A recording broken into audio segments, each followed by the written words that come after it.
Équité sociale, tragicomique. J'ai entendu le chef discourir sur l'équité sociale déclinée à travers sa gouvernance scabreuse et tortueuse. Pardon, sa gouvernance sobre et vertueuse. Cette politique d'assistanat social aurait donc transformé le quotidien des Sénégalais.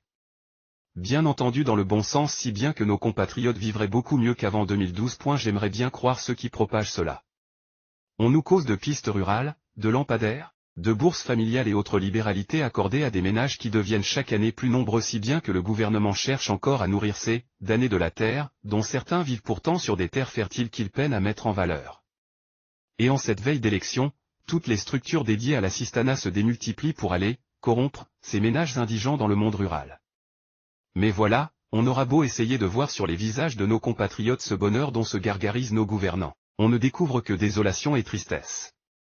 A contrario, fixez bien la frimousse de ceux qui arpentent les allées du palais présidentiel, et vous verrez bien comment le pouvoir les a transformés. Comme ils respirent la belle vie et la croquent à belles dents. Ils sont si chics, si joyeux, si étincelants, si pimpants de grâce et d'allant. Ce contrairement à leurs allures de rustres d'il y a 12 ans. Cet embonpoint, c'est l'un de ces petits bonheurs que procure le fait d'être au pouvoir dans notre pays.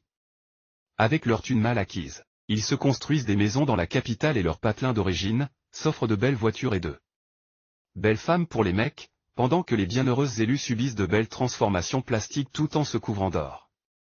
À comparer avec les conditions de vie de nos gueux et autres misérables qu'on prétend avoir rendus heureux avec des bourses de 35 000 francs par trimestre, on voit bien que l'équité sociale est en marche.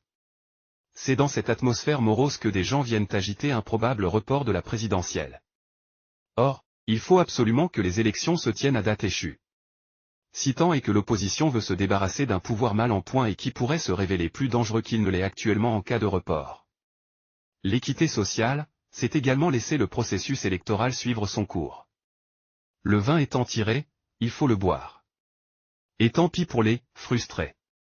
Ce combat pour un report, c'est avant qu'il fallait le mener, pas maintenant.